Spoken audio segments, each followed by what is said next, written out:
After my rebirth, I awakened the damage transfer system. Any harm inflicted upon me would be returned tenfold to a designated target the moment the male lead pushed me down the stairs for his beloved, intending to break my legs. I immediately set his beloved as the transfer target, and so, before everyone's eyes, the male lead held me, weeping as if his heart was breaking, while his beloved, standing unharmed at the top of the stairs, had her legs twisted grotesquely, screaming before she fainted dead away. Leaning weakly in the male lead's arms, I whispered, "You see, even heaven couldn't stand to watch." Chapter 1. The cold, hard edge of a step slammed into my spine, but the excruciating pain I expected never came. Damage transfer system successfully bound. Detected host has sustained fall and impact damage. Estimated injuries: comminuted fractures in both legs, grade 3 concussion. Specify the target for damage transfer. The damage received will be returned tenfold. As a mechanical voice echoed in my mind, I was being shoved by the crowd, stumbling at the edge of the stairs. The culprit, Shin-chae, had already brushed past me, rushing to his beloved Lin Yue, the white moon of his heart, and firmly steadying the painting, something more precious to him than my life. Lin Yue, still shaken, clutched her chest and smiled at him with gratitude and dependence. They were the center of attention, the perfect couple made in heaven, and I, just someone casually pushed aside. Their backdrop so familiar. In my past life, I fell down the stairs like this, spending half a year in the hospital. Shin-chae visited me only once, tossing me a card and saying coldly, "I'll cover all medical expenses, but you're never to appear before Yue again." He thought I was jealous of Lin Yue, deliberately blocking his path to ruin her painting. Lying in bed, I watched their engagement news spread across the internet, my heart torn apart, eventually dying of sorrow. If I got a second chance at life, I wouldn't be that stupid again. Just before my body completely spiraled out of control, I gathered every last bit of strength I had and repeated it silently to myself. Lin Yue, transfer target set. Lin Yue, transferring damage. I closed my eyes, waiting for a completely different ending. The weightlessness of falling hit me, only to be caught in a warm, powerful embrace. It was Shin-chae. He must have finally calmed Lin Yue down before remembering me, the girlfriend he had personally pushed down the stairs. Jiang-wan, he held me in his arms, his voice shaking with an unprecedented panic. Before I could even open my eyes, a blood-curdling scream unlike any human voice rang out from the top of the stairs. We both looked up at the same time. There, Lin Yue, who had just moments ago been all smiles and charm, was now collapsed on the floor in a grotesque pose, her legs twisted unnaturally, like two sticks of dough snapped clean in half. She rolled her eyes back, let out a scream, and then completely passed out. The whole room fell silent, everyone stunned senseless by the eerie scene before them. Shin-chae froze as well, holding me in his arms, but staring fixedly at Lin Yue upstairs, his mind blank. Leaning against his chest, I felt the violent rise and fall of his body from fear, and weakly forced out a pale smile. I lifted my hand and gently touched his face, which was full of shock. Shin-chae, look, even heaven can't stand it anymore. The wail of the ambulance echoed through the entire art center. I and Lin Yue were rushed to the hospital together, the emergency room in complete chaos. The doctors stared at Lin Yue's x-rays, each with a grave expression. "This is bizarre. There are no signs of external trauma. How could both legs be shattered simultaneously? The bones are crushed like tofu pulp. She'll never walk again." She's strange too. She's in shock from the pain. Yet apart from her legs, there's not a single bruise on her body. In comparison, my situation was much less serious. The doctor examining me flipped through my x-rays repeatedly, then pinched my arms and legs, utterly perplexed. "Miss, are you sure you fell down dozens of stairs? Aside from a minor scrape on your elbow, you seem completely unharmed." Chapter 2. I leaned against the hospital bed, pale-faced, looking as if I'd been through a terrifying ordeal. Shin-chae stayed right by my bed, and his face looked even worse than mine. He held my hand, his palm cold and damp, his eyes full of confusion and guilt. "Wan, I'm sorry, I didn't mean to." His phone kept vibrating wildly in his pocket. No need to guess, it was someone from Lin Yue's side calling. He picked it up several times, then put it back down each time, and in the end, he still chose to stay by my side. "Are you feeling unwell anywhere? Let the doctor examine you again." I shook my head, and my eyes turned red at just the right moment. "I'm fine, just a little scared." "What about Yue? How is she?" At the mention of Lin Yue, Shin-chae's expression instantly darkened, and he closed his eyes in pain. "The doctor said her leg is ruined." He finished speaking, his lips pressed tightly together, his handsome face a mask of inner turmoil. He couldn't make sense of it. He clearly pushed me, so why was it Lin Yue who ended up shattered to pieces? I wanted him to be unable to make sense of it, I wanted this thorn to be forever lodged in his heart, so that every breath he took was laced with guilt and confusion. Shinche, I said softly, my voice carrying just the right tremor. Did I frighten you? He snapped back to reality, looked at me, and shook his head vigorously. No, don't overthink it, just rest well. No sooner had the words left his mouth than the hospital room door was kicked open. Lin Yue's mother, the woman always known for her elegant, aristocratic demeanor, charged in like a madwoman, her makeup smeared from crying, her hair disheveled. Without saying a word, she rushed up to my bedside and raised her hand to slap me. Shinche reacted quickly and stopped her. Auntie, please calm down, my daughter's leg is broken. How am I supposed to stay calm, Mrs. Lin's eyes were bloodshot as she pointed at me and cursed me out. It's all your fault, you jinx, you must be jealous of our Yue, so you pushed her on purpose, otherwise, how could she have suddenly broken her leg when she was perfectly fine? Her talent for twisting the truth was just as shameless as in my last life. Shinche frowned deeply and shielded me behind him. Auntie, you've got it wrong. It was me. I accidentally pushed Jiang Wan. You pushed her, Mrs. Lin seemed to have heard the most ridiculous joke. She looked me up and down, and the contempt and hatred in her eyes were almost tangible. Shinche, don't lie just to protect this woman. She was pushed, so how can she be sitting here perfectly fine? Where's my daughter? You saw with your own eyes that my daughter's leg was broken. Her hysterical cries drew the attention of everyone in the hallway. I hid behind Shinche, my eyes downcast, looking on the verge of tears, but inwardly, I sneered. Good, let her make a scene, the bigger, the better. Chapter 3. Shinche was left speechless by her interrogation and could only repeat, Auntie, it's not what you think. I'll take responsibility. Responsibility? How will you take responsibility? Can you give me back my healthy daughter, Mrs. Lin wouldn't let it go and reached out to grab my hair. In the chaos, her fingernails scraped across the back of my hand, leaving thin trails of blood. Host damage detected. Scratch. Tenfold return in progress. I almost immediately locked onto the target in my mind. It wasn't Mrs. Lin, and it wasn't Shinche. It was Lin Yue in the neighboring ward, who had just undergone surgery and been given a heavy dose of anesthetic. The next second, there was suddenly a nurse's scream and the blare of alarms from the equipment next door. Then came Lin Yue's heart-rending scream. That sound was even more shrill and desperate than the one at the art exhibition, as if she were being tortured. Mrs. Lin froze mid-motion, her face turning deathly pale. She no longer had time to deal with me and scrambled out in a panic. Yue, my Yue. The entire floor was thrown into chaos by this sudden turn of events. Doctors and nurses rushed into Lin Yue's ward, and finally, the world was quiet. I raised my hand, staring at the scratch on my wrist. It was healing at a visible pace. Shinche stood still, motionless. He stared at me intensely, his eyes no longer filled only with confusion and guilt, but now with a hint of fear. He saw it. He must have seen the moment Mrs. Lin scratched me. He also heard Lin Yue's scream that followed. One time could be coincidence. What about twice? I met his gaze, my eyes clear and innocent. Shinche, I whispered, am I a troublesome person? His Adam's apple moved, his lips trembled for a long moment, but not a single word came out. Lin Yue is in very bad shape. It's said that as soon as the anesthesia wore off, she suddenly started having excruciating pain all over her body for no apparent reason. She went into shock several times, and even the strongest dose from the pain pump did nothing. In the end, they had no choice but to give her another sedative, forcing her into a deep sleep. The Lin family was in complete chaos as the culprit. Shinche was naturally cursed out to no end by Lin Yue's parents. He didn't defend himself, he simply took it all in silence. Only after dealing with the Lin family's affairs did he drag his exhausted body back to my hospital room. He sat in the chair by the bed, saying nothing,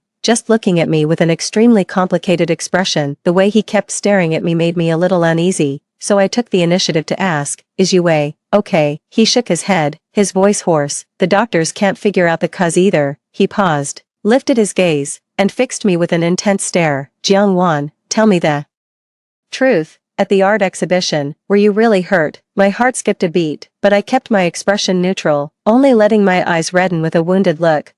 You pushed me down the stairs. What do you think? But the doctor said you only had scrapes. His voice rose sharply, laced with an urgency and suspicion he himself didn't seem to fully grasp. But Yue, Shinche. I cut him off, my voice trembling with tears. Are you doubting me, suspecting I used some underhanded trick to hurt Lin Yue? I'm not, he denied immediately, but his eyes darted away. Chapter 4. Yes, you are. I threw off the covers, got out of bed barefoot, and stood before him, looking up into his face. You pushed me down the stairs, nearly killed me, and now instead of caring about me, every word out of your mouth is about Lin Yue. You even suspect I'm the one who hurt her. What exactly am I to you? Just a tool you can toss aside at any moment for Lin Yue. My accusation cut into him like a knife. The color drained from his handsome face, and his lips trembled as he tried to explain himself, but couldn't, because every word I said was the truth. I'm sorry. In the end, those were the only 3 words he could force out, his voice heavy with helplessness. I let out a cold laugh and turned to leave. Where are you going? He said, grabbing my wrist. None of your business. I struggled to break free.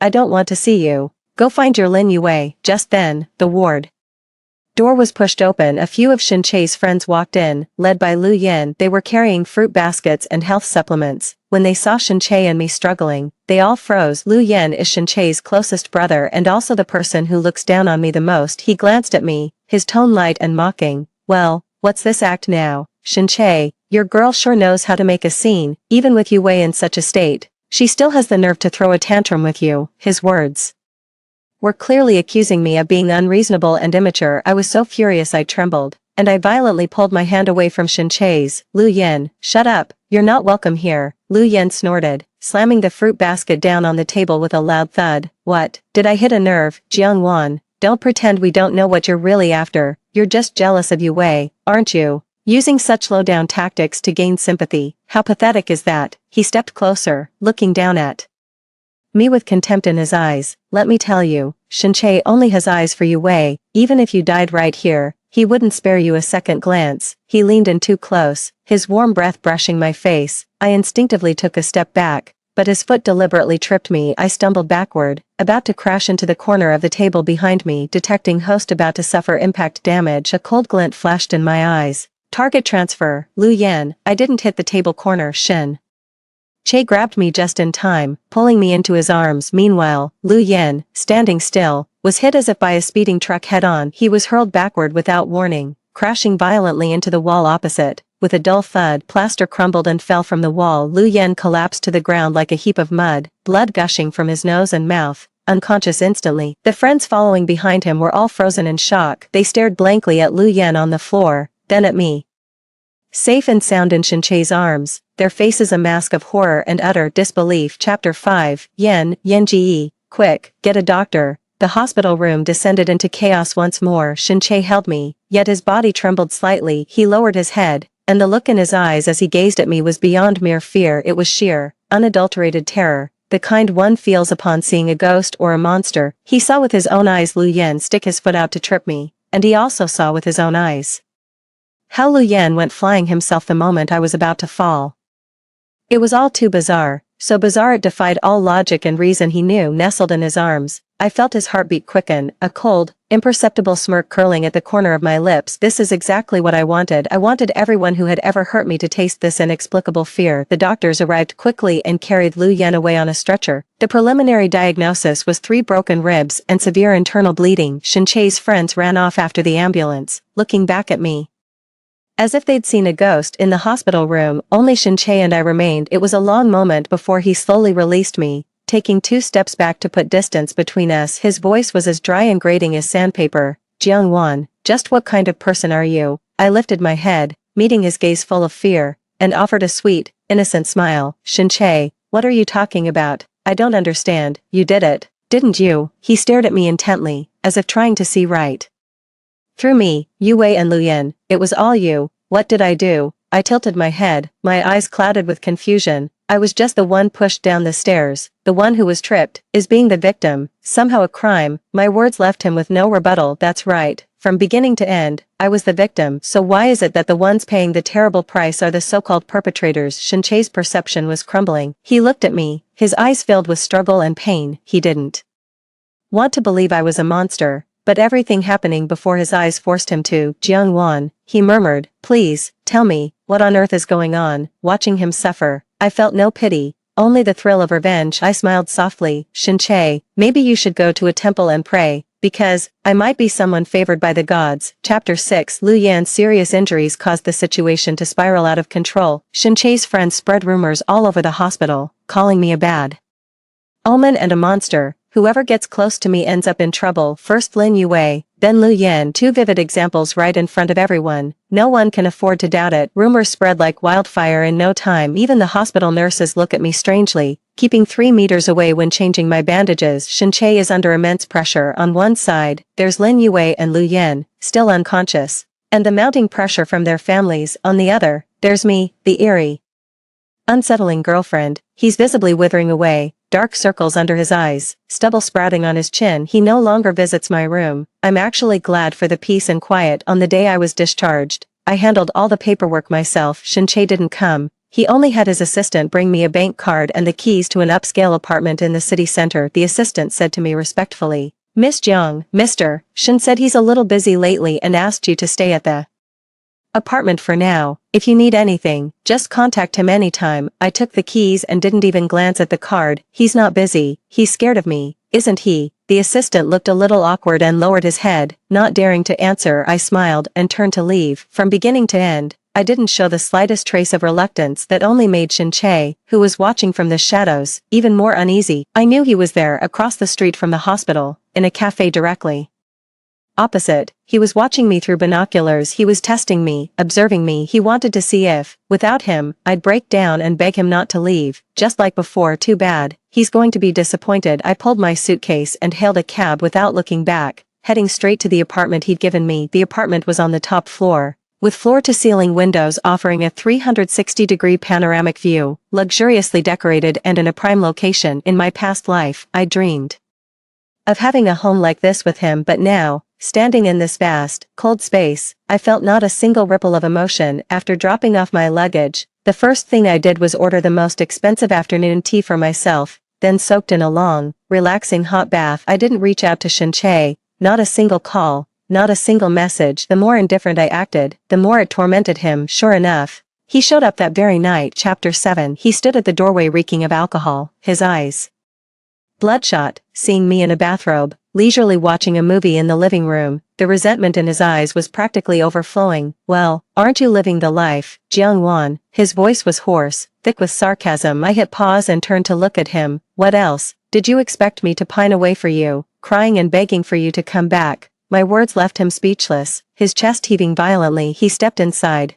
slammed the door shut, and backed me into a corner. The pungent smell of liquor mingled with his pleasant, woody cologne, enveloping me completely. "What exactly do you want?" He gripped my chin so hard it felt like he was about to crush my bones. "Do you get some kind of thrill out of tormenting me?" Pain shot through me. System detected that the host has taken damage from a pinch injury. Looking at his handsome face right in front of me, I suddenly smiled. "Yeah, I activated the system. Tenfold return in progress. This time, I didn't choose anyone, I chose him." The expression on Shenche's face instantly froze. His hand gripping my jaw suddenly froze, then jerked as if shocked. Letting out a pained grunt, he let go of me, clutching his own jaw, staggering back a few steps, his face etched with disbelief. The excruciating pain of bones being crushed sent him half awake in an instant. "You." He stared at me in terror, as if seeing a complete monster. I rubbed my red, bruised jaw, smiling even more brightly. "Now, do you believe me?" He was trembling all over, not from pain, but from the overwhelming fear that could shatter his 20-year materialist worldview. He finally understood. Those strange accidents weren't coincidences. They were all my doing. I redirected the harm in a way he couldn't possibly comprehend. "You, what on earth are you?" His voice trembled as he backed away step by step, until his back hit the cold door, with nowhere left to retreat. "I'm Jiang Wan," I said, walking toward him, each step feeling like it crushed his heart. "The Jiang Wan who loved you for 10 years, only to be cast aside like trash." I reached out and gently touched his still aching jaw. He flinched in terror, yet dared not move away. "Shenche, does it hurt?" I asked softly. "Does this feeling feel new to you?" His face was pale, cold sweat beaded on his forehead, and he couldn't utter a word. "This is just the beginning," I whispered into his ear, speaking in a voice only the two of us could hear, each word deliberate. "What you owe me, what Lin Yue owes me, I'll take it back, bit by bit. And double it." Shenche's mental defenses completely shattered. He shoved me away and stumbled out of the apartment, his backside a pitiful sight, like a dog running from home watching him flee in panic. I laughed until tears streamed down my face. "Shenche, I never thought I'd see the day you'd be afraid." Shenche didn't show up again in the following days. I guess he's probably hiding, needing time to process all of this. As for me, I began preparing for my next move, merely making Shenche fear And crippling Lin Yue was far from enough. What I want is for them to be utterly ruined and left with nothing. I leveraged the connections and information I'd accumulated from my past life to secretly start gathering dirt on the Shin Group and the Lin family business in my past life. To inject capital into Lin Yue's family business, Shin-Che didn't hesitate to embezzle company funds, bleeding the Shin Group dry and ultimately leading to the Shin family's bankruptcy. In this life, I won't give him that chance again. I will send him to hell before he even makes his move. Just as I was deeply engrossed in my work, an unexpected visitor sought me out. It was Lin Yue's older brother, Lin Xiaoran. He arranged to meet me at a quiet tea house. When I arrived, he was already there. He wore a well-tailored suit and gold-rimmed glasses, appearing refined and scholarly. A stark contrast to his domineering and overbearing mother, Miss Jiang, he said, rising to pull out a chair for me. His manner, the picture of a gentleman. I sat down and got straight to the point. Mr. Lin, did you ask to see me about your sister? He nodded, his expression grave. I've heard about what happened between my sister and Lu Yan. It's bizarre. He adjusted his glasses, his gaze from behind the lenses sharp as a blade. I've looked into you, Miss Jiang. You come from an ordinary background, have a clean record, and no red flags. But ever since the art exhibition, everyone who's crossed paths with you has met with misfortune. I picked up my teacup, blew on the steam, and said nothing. I'm not here to accuse you, he said, sensing my wariness and softening his tone. I'm here to make a deal. A deal? I raised an eyebrow. He leaned forward, lowering his voice. I know you're not an ordinary person. I don't care what methods you've used. I just need you to help me with something. In exchange, he paused, then dangled a massive incentive. I can help you take down Shin-Che together. I looked at Lin Xiaoran, surprised. He's Lin Yue's own brother. Why isn't he helping his sister seek revenge, but instead wants to team up with me against Shin-Che? Why? I asked. There is no why. Lin Xiaoran's gaze was icy. Shin-Che's engagement to my sister was nothing but a business arrangement. But now, Yue is crippled. The alliance between the Lin and Shin families has lost its purpose. What's more, he let out a cold laugh. For Yue's sake, Shin-Che nearly destroyed our Lin family. That's a debt I haven't forgotten. I understand now. In the previous life, Shin-Che exhausted all resources to find a cure for Lin Yue's legs, sparing no expense. He even embezzled funds, nearly bankrupting both the Shen and Lin corporations. Lin Xiaoran is a shrewd businessman. Profit comes first in his eyes. His sister's happiness pales in comparison to the family's interests. Chapter 8. Now that Lin Yue has become a cripple, she's nothing but a bottomless pit of a burden to the Lin family, and Shin-Che is the one who caused it all. The enemy of my enemy is my friend. What do you want me to help you with? I asked. Simple enough. Lin Xiaoran's eyes flashed with cold malice. I want Shin-Che to lose everything. His goal was the same as mine. What's in it for me? Besides helping you bring down Shin-Che, I can tell you a secret, Lin Xiaoran said slowly. A secret? About why you were reborn? My hand holding the teacup froze abruptly. Rebirth was my biggest secret. How could he possibly know? As if reading my mind, Lin Xiaoran smiled. Miss Jiang, this world is more complex than you imagine. Do you really think you're the only one? His words carried immense weight. I stared at him, my heart roiling with shock and turmoil. Could it be? He's one of them too. Deal. I hesitated. Not at all. My collaboration with Lin Xiaoran went smoothly. He used the Lin family's influence to help me gather more confidential documents from Shin Group, including tax evasion, illegal operations, and Shin-Che's plan to embezzle funds to establish an exorbitant rehabilitation fund for Lin Yue. The evidence was irrefutable. I anonymously reported these materials to the relevant authorities. In no time, Shin Group's stock plummeted, engulfed in a scandal and investigation. Teetering on the brink of collapse, Shin-Che was frantic, running around desperately, but to no avail. He probably never imagined that the ones stabbing him in the back were not only me, but also his future brother-in-law. Just as Shin Group was on the verge of collapse, I received a call from Shin-Che. His voice was exhausted, tinged with a hint of pleading. Jiang Wan, let's meet for a moment. I agreed. The meeting place was still that same apartment. After just a few days apart, he looked 10 years older. He slumped onto the sofa, the once vibrant, brilliant prodigy now reduced to bloodshot eyes and despair. It was you, wasn't it? He looked at me, his tone calm, as if stating a fact. I didn't deny it. Why? He asked, tormented. What have I done to you? Why are you destroying me like this? I smiled. What have I done to you? I walked up to him, looking down at him from above. Shin-Che, do you remember that car accident 3 years ago? He froze. 3 years ago. I was hit by a truck running a red light while delivering an urgent document to him. I was unconscious in the hospital for 3 days and 3 nights. When I woke up, the first person I saw wasn't him. It was Lin Yue, sitting by the bed next to mine. She'd only twisted her ankle, yet Shinche stayed by her side the whole time, peeling apples and telling jokes, and me, I lay alone in my hospital bed, barely clinging to life. He didn't even know I'd been in the accident. When he finally found out, he sent his assistant with a sum of money, never once showing his face. From that moment on, I knew this man had never had me in his heart. I recounted this past event to him calmly. Chapter 9. For the first time, Shinche's face showed confusion and guilt. I didn't know, he murmured. Yue told me back then it was just a minor cold. Does her word alone erase the fact that I nearly died? I looked at him coldly. Shinche, you're not stupid, you just don't care.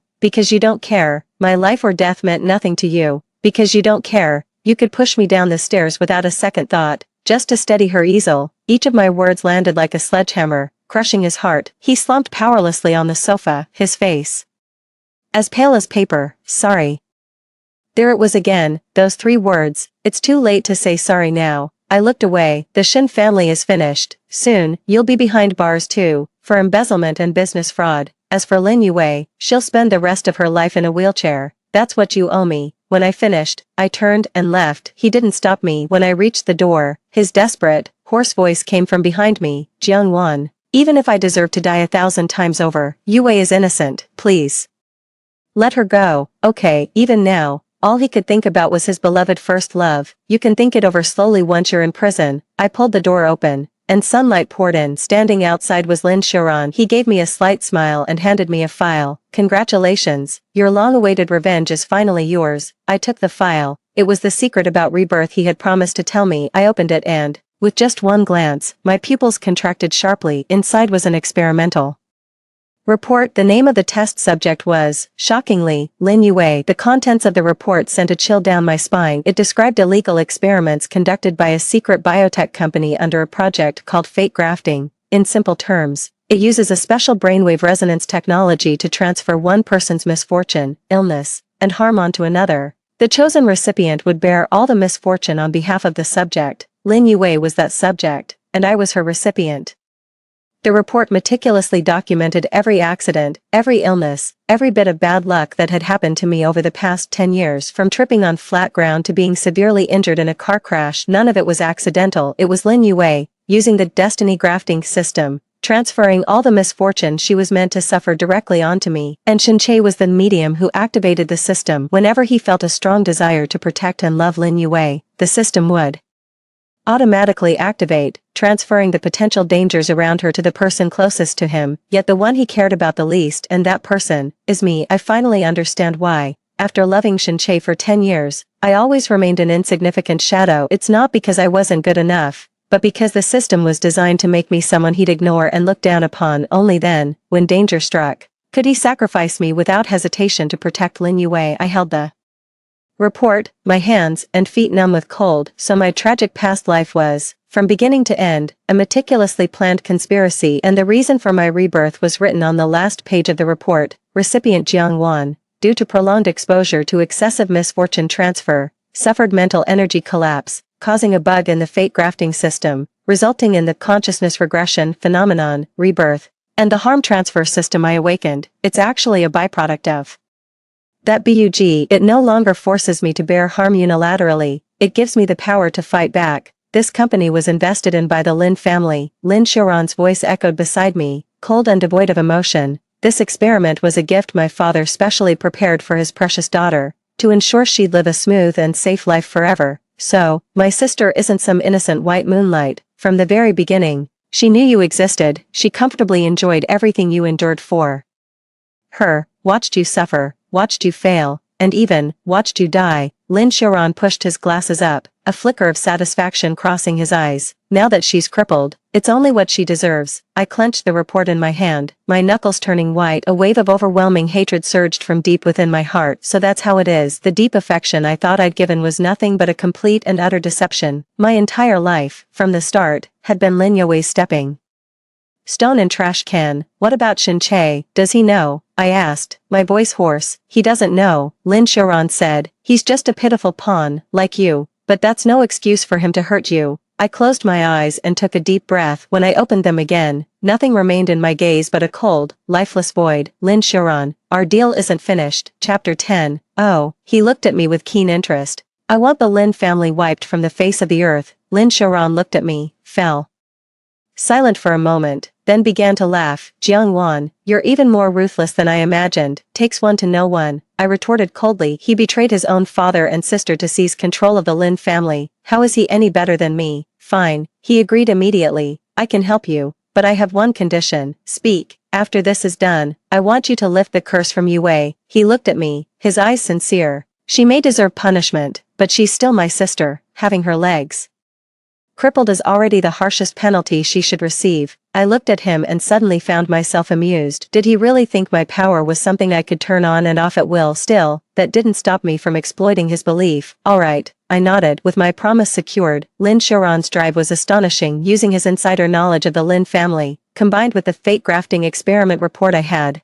he delivered a fatal blow to the Lin family. Conducting illegal human experimentation was a capital offense, one that could bring the entire Lin family to utter ruin. The Lin patriarch was arrested and imprisoned, the Lin group was seized, and all its assets were frozen. The once illustrious Lin family collapsed overnight, crumbling into nothing. Shen Che, meanwhile, was sentenced to 20 years in prison for a multitude of combined charges. It was in the courtroom that I saw him for the last time, dressed in prison garb, his hair shaved to a buzz cut. He was gaunt and hollowed out. Not a trace of his former aristocratic bearing remained. His gaze cut through the crowd and settled on me. There was no hatred in that look, nor love, only a dead, hollow emptiness. He had probably learned the whole truth from Lin Xiaoran by then. He knew then that a decade of his deepest devotion had merely been spent weaving a wedding gown for someone else, knowing that I had personally put the person I loved most on a pedestal, only to push an innocent person into hell. This punishment was worse than death. I no longer felt anything for him. Once everything had settled,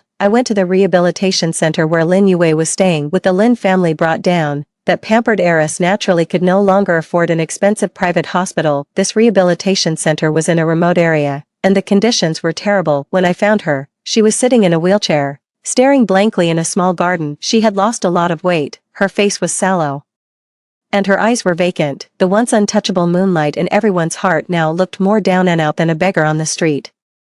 Only when she saw me did a ripple finally appear in her dull eyes. It was hatred. It's you, she ground out through clenched teeth, her voice a strangled rasp. Jiang Wan, you monster, I'm merely returning everything you inflicted upon me, I said calmly, watching her. How does it feel, to be treated like trash, to bear another's misfortune? Is it pleasant? You're lying, she cried, flailing her arms wildly. I don't know anything about fate transference, I know nothing, really. I took out my phone and tapped on a recording. It was a conversation between her and her father, given to me by Lin Xiaoran. On the recording, her voice was sickeningly sweet as she whined to her father, Daddy, that Jiang Wan seems to be doing well lately. Is the system malfunctioning? You need to make Shen Che love me more, so all my bad luck gets transferred to her. As the recording ended, the color drained completely from Lin Yue's face. She slumped in her wheelchair, trembling like a leaf. I put away my phone and looked down at her. Now, what else do you have to say? Lin Yue completely broke down in front of me. She sobbed uncontrollably, completely losing her composure. Chapter 11, I was wrong, Jiang Wan, I really was wrong. She grabbed my pants, pleading desperately, please let me go, I beg you, I don't want to live like this forever. I disgustedly kicked her hand away. Let me go. You treated me like a vessel for 10 years of misfortune, car accidents, serious illness, betrayal from everyone. When I was on the brink of death, why didn't you think of letting me go? Now, begging for mercy, it's too late. I looked at her desperate face, but felt no satisfaction in revenge, only profound absurdity and exhaustion. I turned and walked away, not looking back at her once. Behind me, her cries and curses grew increasingly shrill and desperate. Even after dealing with all my enemies, I felt no sense of relief. I sold the apartment Shen Che had given me and refused the enormous payment Lin Xiaoran offered. All I wanted was to leave this city and start a new life. Before I left, Lin Xiaoran found me. He honored our agreement, handing over to me the few remaining viable assets and connections of the Lin family. What are your plans now? He asked me. To go somewhere no one knows me, I said. He was silent for a moment, then said, Yue, she's lost her mind. My steps faltered, but I didn't look back. She was sent to a psychiatric hospital. Keep saying ghosts are out to get her, that someone's trying to steal her luck. She got what she deserved. I know, Lin Xiaoran sighed. Jiang Wan, that ability of yours, is it still there? I shook my head. It was strange. Ever since Lin Yue was declared mentally unsound, that damage transfer system in my mind had fallen completely silent. It seemed to have vanished. Perhaps, Once all the grudges were settled, it had simply fulfilled its purpose. That's for the best, Lin Xiaoran nodded. From now on, just live as an ordinary person, live well. Without a word, I pulled my suitcase and walked into the airport security checkpoint. As the plane took off, I watched the city below shrink smaller and smaller, a mix of emotions surging through me. Everything from the past felt like a bizarre, nightmarish dream now. The dream was over. Leaning against the window, I looked at the pure blue sky and white clouds outside, and slowly closed my eyes. Jiang Wan's life had come to an end and my life was only just beginning.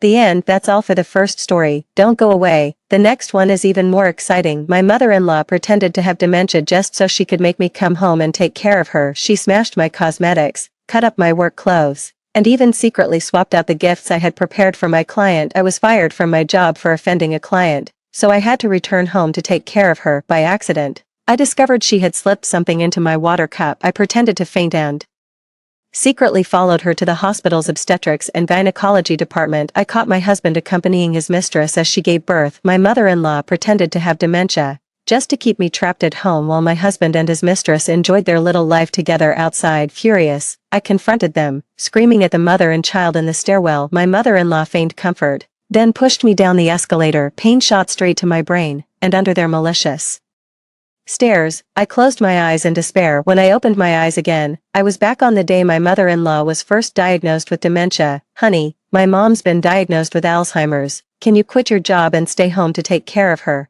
At the sound, my scattered thoughts slowly came back to me, and I shifted my gaze to the face in front of me. My husband, Xing Tang, was looking at me with anticipation written all over his face. I felt dazed. Hadn't mother-in-law pushed me down the stairs? Right. My husband had cheated on me and had a son with his mistress. Mother-in-law had secretly gone to the hospital to see her grandson, and I caught her later, in the middle of our argument. Mother-in-law actually pushed me down the hospital escalator, and I blacked out on the spot. Could it be that I had been reborn? I looked down at myself and saw that I was still wearing the work dress mother-in-law had slashed. Strangely, the dress was completely intact. Could it really be that I had been reborn? I glanced up at the digital calendar. It was the exact day my past life mother-in-law had been diagnosed. I really have been reborn. The surge of joy in my heart was abruptly cut short by my husband. My husband noticed the shifting expression on my face and saw that I was hesitating to respond. He grew impatient and snapped, "What's wrong with you? I'm talking to you. Can you even hear me?" Staring at that repulsive face, I suppressed the rising wave of hatred in my chest and pretended I hadn't heard clearly. "Honey, what did you say?" My husband repeated himself, trying to remain patient. "Our mom's been diagnosed with Alzheimer's. I can't leave her alone at home. Can you quit your job and take care of her?" I pointed at myself in surprise. "You want me to quit, but I earn more than you. If I leave my job, can you really support the family responsibilities? I'm the one covering all the household expenses right now. Could your salary even support a family of 4? My salary is double my husband's, which is a sore spot for him. I never brought it up before to spare his pride, but now I have no reason to feel sorry for that worthless man." My husband flew into a rage. "If you don't want to, just say so. Why all the passive-aggressive remarks?" I replied calmly. "I'm not being passive-aggressive. If you're worried about your mom, we could simply hire a nanny. There's no need for you to quit your job, right?" My husband raised his voice. "Nannies are so expensive. Who's going to pay for that? The kids are young.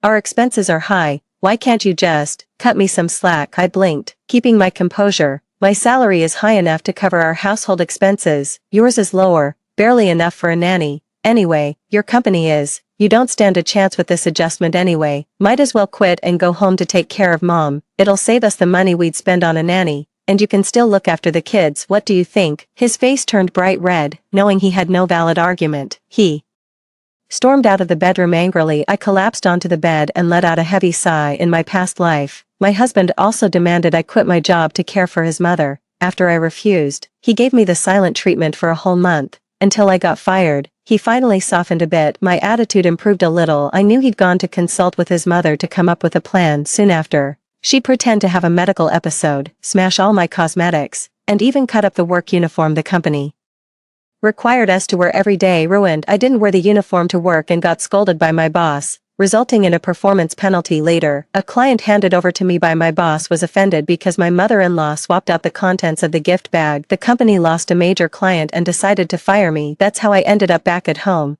taking care of my drama-loving mother-in-law. I sneaked up to my mother-in-law's bedroom door and heard her confident voice from inside. "Don't worry, I have a way to make her quit. I worked so hard to raise you, and now that you're successful, I can finally enjoy being waited on hand and foot, a life of leisure." My husband still seemed uneasy. "Mom, you have to act convincingly in your daily life. Don't give the game away. If there's an emergency, just slip something into her water to make her run to the bathroom a few extra times. Don't you know your own mother's acting skills? Have you forgotten how we got those two girls sent off to boarding school?" My husband let out a few suppressed chuckles. "I know, you deliberately gave the kids medicine to make them have diarrhea, and intentionally forgot to pick them up and drop them off. Within just 1 month, she voluntarily sent the children to boarding school. Perfect. Now we can use her supposed dementia as an excuse, and she won't suspect a thing." My mind went completely blank. A year ago, my husband and I brought his mother to the city, hoping she'd help with picking up and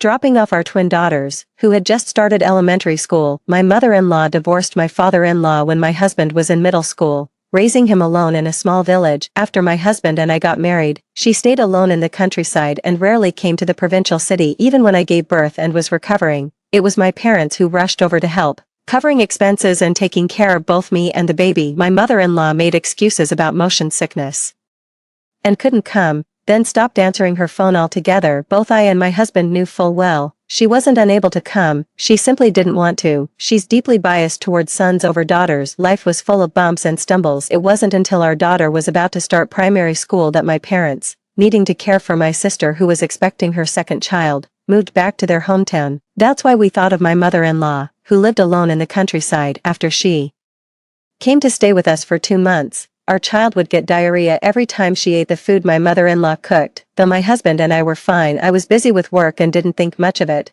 I immediately stocked up on snacks at home so my child could wait until I got off work to have a proper meal. But the good times didn't last. My mother-in-law then forgot to pick up and drop off our child for an entire week straight. In the mornings, I kept getting calls from the teacher complaining about our child being late. In the evenings, when I came home from overtime work, she would only then remember she hadn't gone to the after-school center to pick our child up. When I called to remind her, she either wouldn't answer the phone, or she'd promise to go but then forget again a moment later. My husband was often away on business trips and simply couldn't manage things at home. My job requires frequent overtime, and picking up and dropping off my child has become my biggest challenge. Out of desperation, I had no choice but to send my child to school to live on campus. I still remember the day my child moved into the school dorm, how the three of us, mother and daughters, hugged and cried together. Their mocking expressions back then, I still remember them vividly to this day. So it was all an act they performed together, mother and son. Those were their own granddaughter and daughter, and they actually gave them laxatives. The girls were only 9 years old. Those two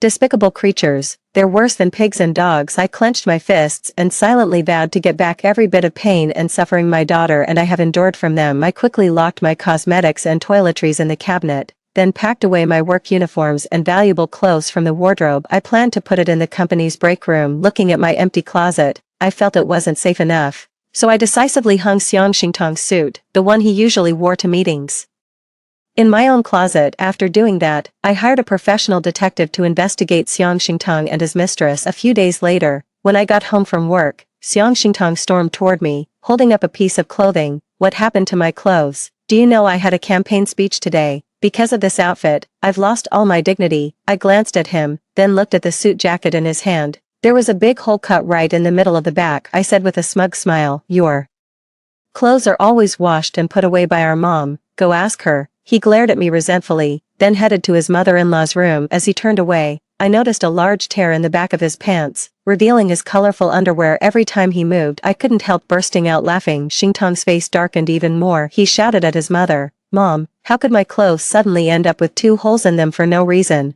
Looking at the familiar clothes in his hands, then at me, his mother's expression kept changing as she hesitated to speak. I leaned against the doorway to Grandma's room, smirking as I poured oil on the fire. "Mom, Xingtong is competing for a leadership position at work right now. Why weren't you more careful when doing his laundry?" Today, not only did he lose face in front of his coworkers and superiors, but he could very well be eliminated from the evaluation list. The promotion he's waited so many years for could be ruined. Her face went a little pale.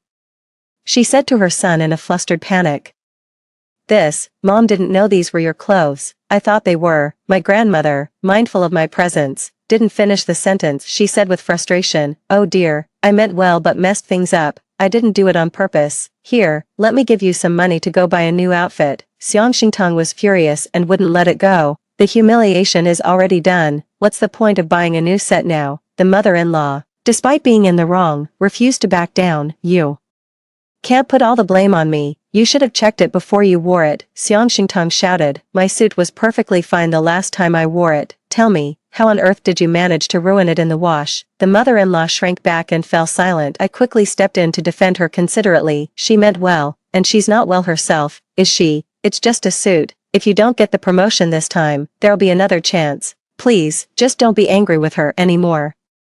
Xiang Xingtang threw the suit on the floor, stomped on it several times, and then stormed out, slamming the door behind him. Since my mother-in-law arrived, Xiang Xingtang has always obeyed her every word and been exceptionally filial. This was the first time he had ever lost his temper with her so fiercely. My mother-in-law watched her son's back with a pained expression, her eyes sweeping over me with a flash of venom before quickly vanishing. I felt a sense of satisfaction inside, though I comforted her with words. "Mom, Xingtang is just upset right now. He'll be back in a moment. Don't worry." My mother-in-law gave me a cold glance, then turned and retreated into her own room. I narrowed my eyes at her retreating back. I wouldn't let her off so easily. I fiddled in the kitchen for a while, then brought out a bowl of thick, greenish liquid and delivered it to my mother-in-law's room. "Mom, it's time for your medicine." My mother-in-law was still upset about what had just happened. She snapped angrily, "What medicine? Let me die and be done with it." "I won't take it." Then, as if remembering something, she started to cry. "I'm old and useless now. Everything I do is wrong. I've caught this illness, and I can't do anything. Even my daughter-in-law won't stay home to look after me, and my own son looks down on me. I'd be better off dead." The corner of my mouth twitched. Her own son despises her,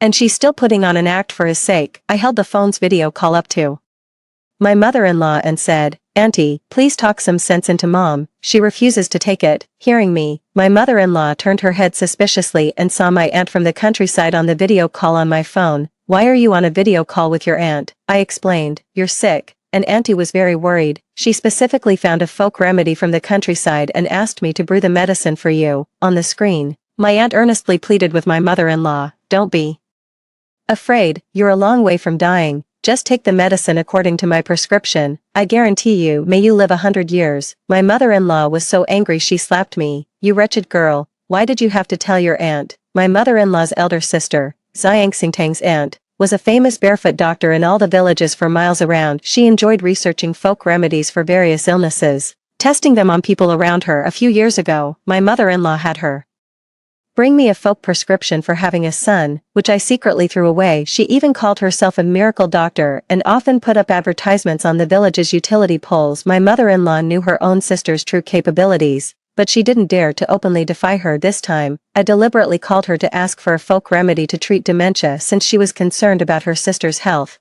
I made a video call specifically so she could watch my mother-in-law take the medicine. I rubbed my stinging hand and said, "Auntie cares about you a lot and even said she'd come to visit." My mother-in-law glanced at the dark green herbal soup I brought over, then waved her hand at me in disgust. "Get that out of here. What is this stuff? I'm not drinking it." Auntie, on the video call, snapped sternly, "Show your on, you dare." Taking advantage of the distance between her and Auntie, my mother-in-law boldly said, "None of the medicine you prepared works. Might as well be poison. I'm not drinking anything you mix up." Auntie got angry and threatened her, "Either you drink it right now, or I'll have my niece book a ticket. I'll come over and watch you drink it." Terrified she might actually come, my mother-in-law reluctantly picked up the bowl and downed it in one gulp, right in front of the camera. But as soon as she put the bowl down, she rushed to the bathroom and threw up. Hearing her retching sounds gave me a small sense of satisfaction. I was just adding some potent tonics, like Renshengwan, to the herbal medicine to nourish my mother-in-law's health. Ever since her diagnosis, my mother-in-law stopped cooking dinner for me and her son at home. She waits for me to come home from work to cook every single day. As for Xiang Xingtang,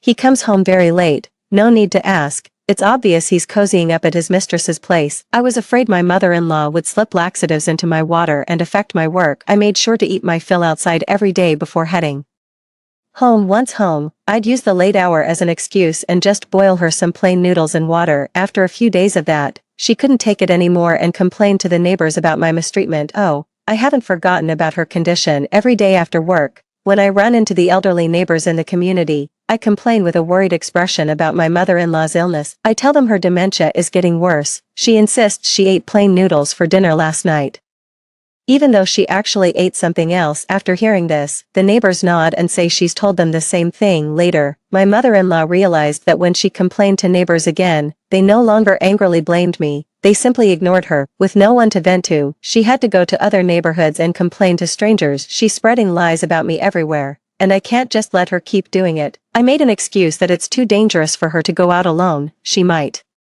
forget the way home during an episode, and secretly brought my aunt from the countryside to take care of her. I told my aunt, my mom always says she's not sick, don't believe her, she'll tell you she's deliberately conspiring with my husband to trick me, and she'll say he's having an affair. None of it is true, don't argue with her, if you push her too hard, I'm afraid her condition will worsen. My aunt nodded knowingly, I know, there's an old man in our village with the same illness, I think. The medicine can't be stopped, it has to be taken continuously to be effective. Now that I'm here, I'll make sure she takes it every day. I couldn't have been happier if she gave my mother-in-law more of that herbal medicine, and I eagerly agreed with her. From then on, our home was in constant chaos. My mother-in-law and my aunt argued every day, neither willing to back down. Xiang Xingtang came home from work every day, utterly fed up, and finally decided to send both my aunt and my mother-in-law back to their hometown. Of course, even then, they never let their secret slip. In front of me, the detective sent me information about Xiang Xingtang's mistress, Zhongli Xia. Xiang Xingtang had actually cheated on me a year ago, he started traveling frequently. I thought it was because of a job transfer. I never expected it was all to go on a trip with his mistress. Looking at the familiar face of the mistress in the photo, I had a hunch I had seen her somewhere before. It wasn't until a meeting at the company, when my rival Zhong Liqing kept glancing my way, that I realized he looked a lot like the mistress. And even their names were similar. A bold guess immediately sprang to mind. He and Zhongli Xia are siblings. The two of us are currently competing for the deputy director position at the company. If I get fired now, the deputy director spot will definitely go to Zhong Liqing. What a well-planned scheme. In my previous life, the expensive private wine I gave to a client was swapped by my mother-in-law for the flavored dessert the client hated most, and Zhong Liqing was definitely behind it too. A masterpiece from the Empress Dowager. Xiang Xingtang actually used my work to curry favor with his mistress's family. You've been leeching off me for so long,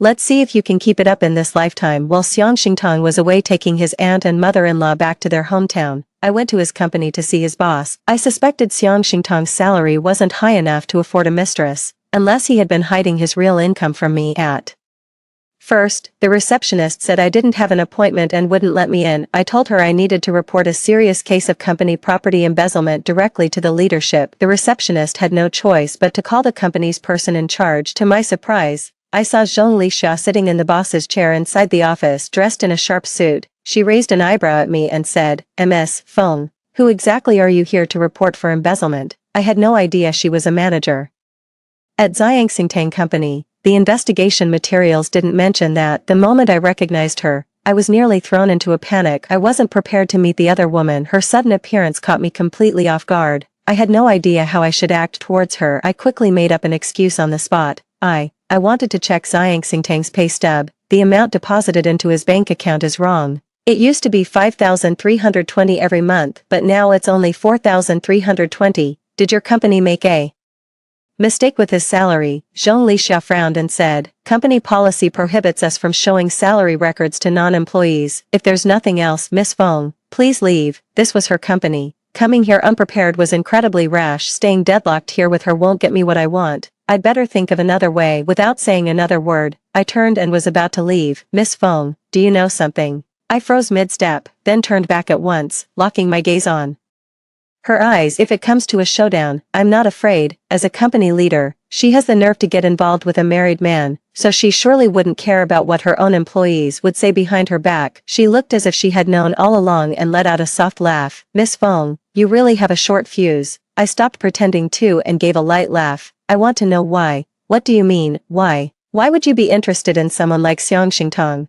Because I wanted to see what it's like to be a little woman. I think you deserve better, given your social standing. No, I prefer ordinary men who are easy to control. He's married, I know. I like the thrill. I was speechless. After a moment of silence, I gave her my assessment. There really aren't many women in this world who become the other woman for reasons other than money. You really are disgustingly cheap. She wasn't angry after hearing that. Instead, she kept that distant, frosty expression on her face. You know he cheated, and you still won't pack your things and get a divorce. You come here to pick a fight with me. What? Are you expecting me to hand that trash back to you? Aren't you pretty pathetic yourself? Looking back at what I was doing now, in her eyes I must have seemed like someone desperate to save her marriage. I couldn't help letting out a self-mocking laugh. Seeing me laugh, she started laughing too. I said through clenched teeth, I hate him to death. There's no way I'd ever take him back. Funny, so do I, she said, looking at my face. I looked at her in surprise. What's going on? Why was everything different after coming back to life? Wasn't she already pregnant with Xiang Xingtang's child by now? Zhong Lisha's voice carried a trace of sadness. I misjudged people and let the wolf into the house. To be honest, I had a dream some time ago. In it, I was pregnant.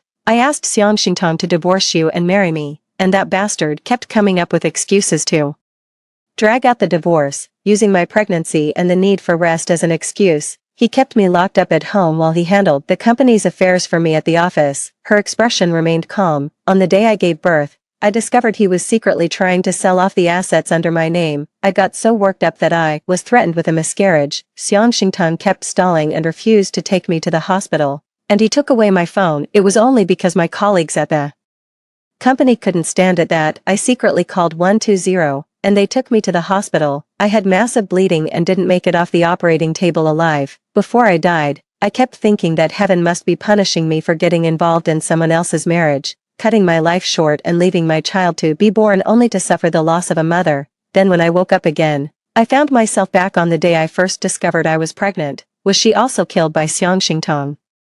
And then Reborn, the two of us actually came back together. I'm sorry, in my dream, I caused you to lose your job. She gave an apologetic smile. I wanted to cut things off with him right away, but I wanted revenge. So she looked at me and didn't go on. My lips trembled as I wanted to tell her about the similar ordeal I had gone through, but after a moment's thought, I forced myself to swallow the words back down. It's not the right time yet. With you around, Xiang Xingtang will never be short of money, so why would he sell off assets under your name? I voiced the doubt in my mind. Zhong Lisha said. I was puzzled too. He had no money worries at all and nothing to spend it on. It wasn't until a few days ago that I found out he was gambling online and the stakes were huge. I know exactly what he earns. And ever since I had that dream, I haven't given him a single cent. Where this money came from, I have no idea. I immediately felt a warning bell go off in my head. Xiang Xingtang's salary was low, and he hadn't managed to save much over the years. If the money didn't come from robbery, there was only one other possibility. As soon as I left the house, I went to the bank. The staff politely told me that the house we're currently living in has already been mortgaged a second time last month. Xiang Xingtang came to the bank and took out $1 million loan using the house. This house was purchased when we got married in the provincial capital years ago, with my parents and my late father-in-law pooling resources from the entire family to raise the 600,000 yuan down payment. At the time, I was pregnant, and for convenience in handling the paperwork, only Xiang Xingtang's name was put on the deed. Later, we paid the mortgage together, and we were just 2 years away from paying it off. But ever since my mother-in-law moved in a year ago, she's been frequently making excuses about headaches and fevers, needing Xiang Xingtang to take her to the hospital. Xiang Xingtang naturally shifted the responsibility of mortgage payments onto me, and now he's secretly using the house to gamble. He doesn't care at all about what will happen to my daughter and me in the future, or about what will become of his own aging mother. My feelings toward him are no longer just simple hatred. I'd almost wish he were dead. I walked numbly and mechanically along the roadside, unable to stop thinking back to when we first met. Both my partner and I, Xiang Xingtang, were college students who came from rural areas. As a migrant worker in Beijing, I met Xiang Xingtang, who was also living and working in the city. I admired his thoughtfulness and care. He appreciated my intelligence and independence. We clicked instantly and returned together to the provincial capital of our hometown to build our lives. After our child started kindergarten, I quit my stable, fixed salary job, citing the heavy financial burden on our family, and took on a new position. As a sales manager, I often had to work overtime to meet project deadlines. Meanwhile, Xiang Xingtang remained in his job, unremarkable and stagnant. Though his salary wasn't as high as mine, he could always be there for the family, which brought a sense of stability. About a year ago, his job started requiring frequent business trips to take care of the child. I had no choice but to go along with him and agree to bring his mother from the countryside. I never expected that he wasn't on a business trip at all. He was cheating. I worked myself to the bone with overtime every month, and later even sent the kids to live at school. enduring the agony of being separated from my own flesh and blood, all to pay off the mortgage as quickly as possible. But not only was he cheating, he'd also gotten into gambling, and now we were even about to lose the house. All those years of hardship, the future of my 2 daughters, everything was ruined by his hands. Now I have nothing left in this life. I haven't even had the chance to get my revenge, and now I'm about to lose the one place I can call home. What am I supposed to do? I went to find Zhongli again. I needed to get proof of his affair as fast as possible so I could divorce him and safeguard the marital assets that belonged to me. I needed her help. I told her the truth. You probably don't know this, but in my previous life, I was pushed down the stairs and killed at the hospital where you were giving birth. It was the same day you gave birth. She looked up at me in surprise. I gave her a bitter smile. The room fell silent for a long moment before she reached out and took my hand. Her fingertips were icy cold, but her words were warm. I'll help you. I squeezed her hand back hard and gave her a grateful smile. Zhongli introduced a lawyer to me, who helped me apply for pre-litigation property preservation and freeze all the bank cards under his name. According to the lawyer, Xiang Hingtong still had 430,000 yuan in his account. He probably just hadn't had time to gamble it all away yet. Xiang Hingtong called me right away after he found out. Feng Hui, what do you mean by this? He asked me angrily over the phone. I want a divorce, I said flatly. Why? Tell me the reason. His tone was sharp. You cheated, and your mistress is even pregnant. You think you hid it that well? I taunted him. He said in shock. You, who did you hear that from? Was it my mom? She has dementia. She's talking nonsense. Stop pretending. Your mom and you have both been acting to deceive me. Do you think I'm stupid enough not to see through it? The mistress has already sent me the photos. How about the 3 of us meet face to face and settle this? He fell silent on the other end. I sent him each of the photos Zhongli had sent me. Come on. Do you want to go to court or settle for a divorce agreement? I continued to ask him. He frowned, confused. Feng Hui, why do you insist on divorce? Even if I cheated, I didn't take time away from you and the kids, and I didn't spend money on another woman. Can't you just turn a blind eye? Can't I just turn a blind eye? Xiang Xingtong, you didn't take time away from me and the kids. You were basically on dates with your mistress during work hours, and you didn't spend money on her either, because you spent it all on gambling. Right, I finished for him. You're right, he snapped angrily. Divorce, fine, get divorced, but don't expect to get anything from me. I won't ask for a single extra cent. I'm entitled to half the house. I want it cashed out. Both daughters stay with me, and I won't take any child support from you. Each party is responsible for their own debts. That's my condition. I don't have the money. There's no way I can give you half the property value in cash. Don't you dare dream about it, he said scornfully. Fine, see you in court. Then, I hung up the phone immediately. Now it was up to Zhongli. Zhongli did not disappoint. She dangled her own company as bait for Xiang Xingtong, promising to hand over its management to him once they were married. Xiang Xingtong came to me right away to file for divorce at the Civil Affairs Bureau. There was a mandatory 1-month cooling-off period. Xiang Xingtong said he would give me half the property value on the day we got the certificate, but demanded I unfreeze his bank accounts immediately. I didn't trust him, afraid I might not even get the 400,000 in the end. I refused. He looked at me with contempt, and as he left, he spat out, "You're so narrow-minded. This is as far as you'll ever get. Just wait and see what happens when I make it big.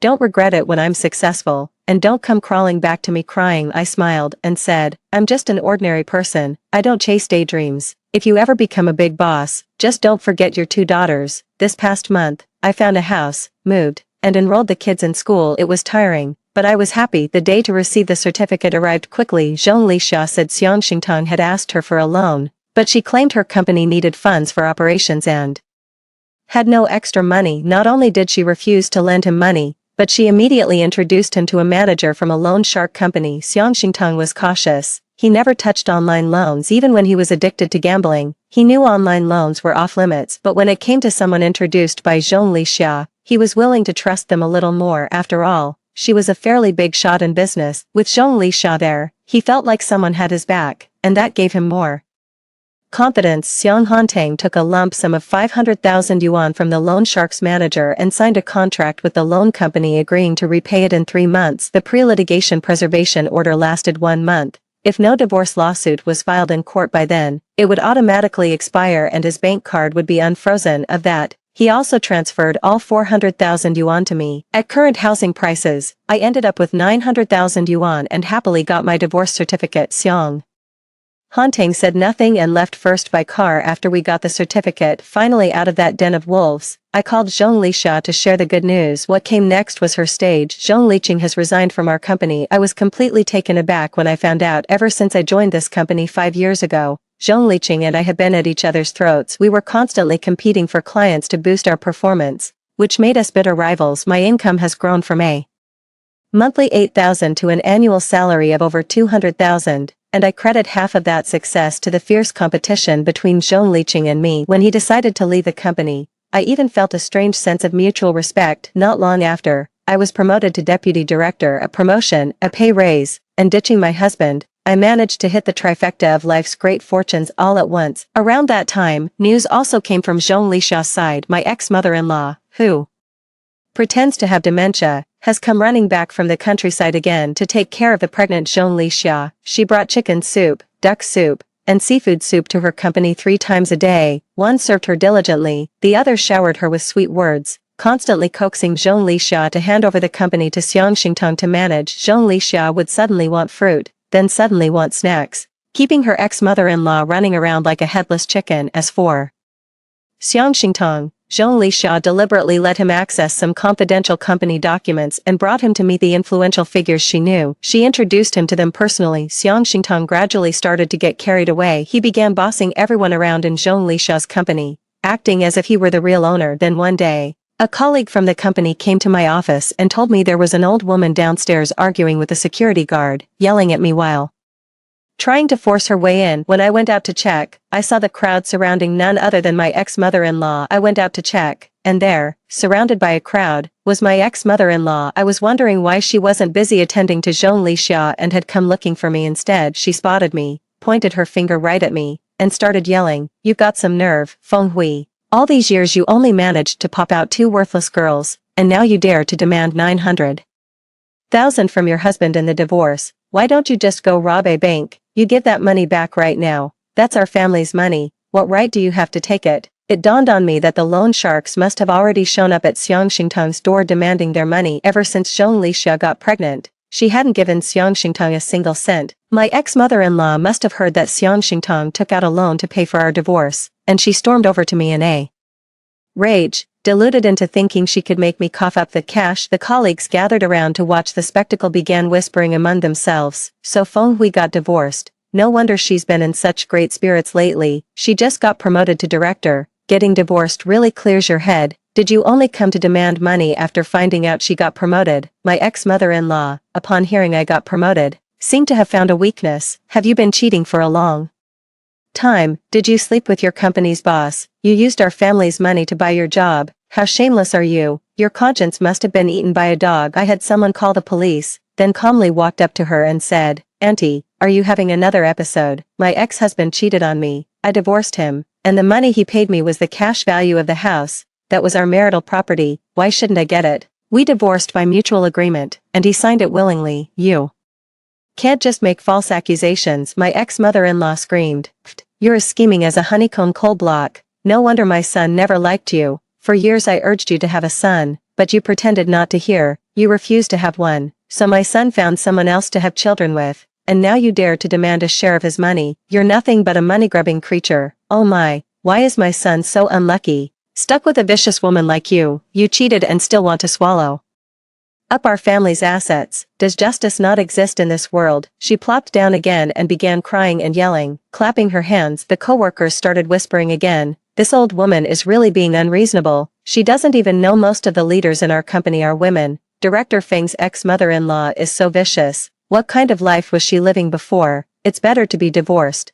With a mother-in-law like that, a divorce was only a matter of time. Hearing that, the old woman's face flushed red. Without bothering to figure out what was going on, she pointed at my co-workers and cursed, "You shameless hussies all side with her and defend her. You're definitely just like her, running around with men and acting loose. Pa, no shame at all." Several young women turned red with anger and argued back with her. At that moment, the police arrived. I pointed at my ex-mother-in-law and said she came to cause trouble. Seeing the police officer in uniform, my mother-in-law felt guilty, a flicker of panic crossing her face, but quickly pretended to be confused and clueless. "Oh my, where am I? This isn't my home, officer. I was just trying to go home. How did I end up here? I let out a laugh. Auntie, stop pretending. I've already divorced Xiang Xingtong. Why are you pretending to be senile in front of me? You came here for money, didn't you? I have surveillance footage. Exactly. We can all testify. She was perfectly clear-headed when she was yelling earlier. My ex-mother-in-law's face twisted in rage. I pulled up the medical diagnosis on my phone and explained to the police officer, who didn't understand the situation. My ex-mother-in-law previously tried to get me to quit my job. She went home to take care of her, and even conspired with her son to forge a fake medical diagnosis, pretending to have dementia to trick me. Now she's trying to pull the same old stunt again. Society has moved on, but she's still stuck in the Qing dynasty. My colleagues didn't hold back their sarcastic remarks. My ex-mother-in-law's face turned pale, but she said nothing. The police officer took her to the station for a talking to and had her call Xiang Xingtong. Unexpectedly, another police officer answered the phone. It turned out Zhong Lixia was adamant that she had no money left and refused to give him another cent. Driven into a corner by loan sharks, Xiang Xingtong finally targeted the confidential materials at Zhong Lixia's company. He sold the company's trade secrets to a rival firm, was caught red-handed by Zhong Lixia's brother, Zhong Liqing, and is now being held at the police station. Upon hearing the full story, my ex-mother-in-law immediately broke down in tears right there at the station. She suddenly dropped to her knees before me. Feng Hui,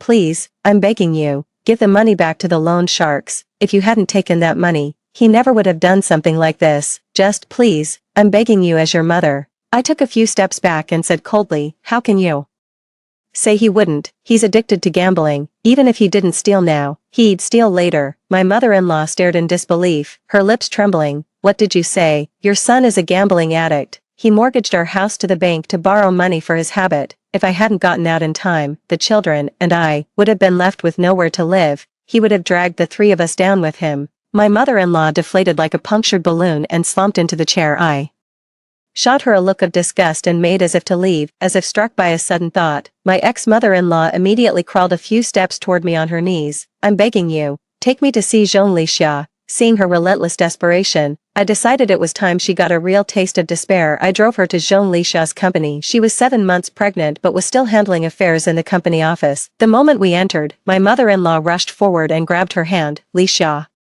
you have to save Xingtong. He's the father of your child. You've always been so good to him. How can you just stand by and watch him get locked up? Zhong Lixia gave her a cold glance and shook her off. No, he is not my child's father. The mother-in-law was taken aback and tried to say something more. Zhong Lixia took out a paternity test and placed it in front of her. My child's father is someone else, but it's not Xiang Xingtong. He stole and sold my company's trade secrets, profiting 5 million yuan in total. He should just go to prison. The mother-in-law's face turned deathly pale. She glanced at the document and swayed on her feet. You slut, you're carrying some other man's bastard and you deceived him. How could you do this to my son? The ex-mother-in-law shouted furiously. Zhong Lixia asked her, was I not good to him? I kept him company for meals, drinks, and in bed, and I even paid him a salary. Tell me, exactly where did I wrong him? The ex-mother-in-law was so furious. Her chest heaved violently. She raised her hand to strike Zhong Lixia, but I reached out and stopped her. I'll never forgive him. I'll make sure he goes to jail. Zhong Lixia remained calm, looking at her and speaking slowly and deliberately. My former mother-in-law angrily pushed me away, pointing at me and Zhong Lixia with her finger. You two cursed people. It's all your fault. You killed him. I exchanged a glance with Zhong Lixia, and we both saw amusement in each other's eyes. The former mother-in-law was so furious she fainted, her eyes rolling back. Xiang Xingtong was sentenced to 7 years. While in prison, he wanted to see Zhong Lixia, but Zhong Lixia didn't want to see him, so I went in her place to visit Xiang Xingtong. Xiang Xingtong was surprised to see me. I told him I was there on Zhong Lixia's behalf. Xiang Xingtong lowered his head in silence. After a moment, he finally spoke. Have you been back for a while now? He actually came back too. I suppressed my inner shock and looked at him without a change in expression. You knew all along that my mother and I were lying to you, yet you pretended not to know. I wasn't sure before, but now it seems like you foresaw everything and were in a hurry to cut ties with me and get away from my side. Xiang Xingtong is very clever. I nodded. In our past life, it wasn't me who pushed you, it was my mother. She said she has a dementia diagnosis and isn't afraid of going to jail. He looked up at me earnestly as he explained.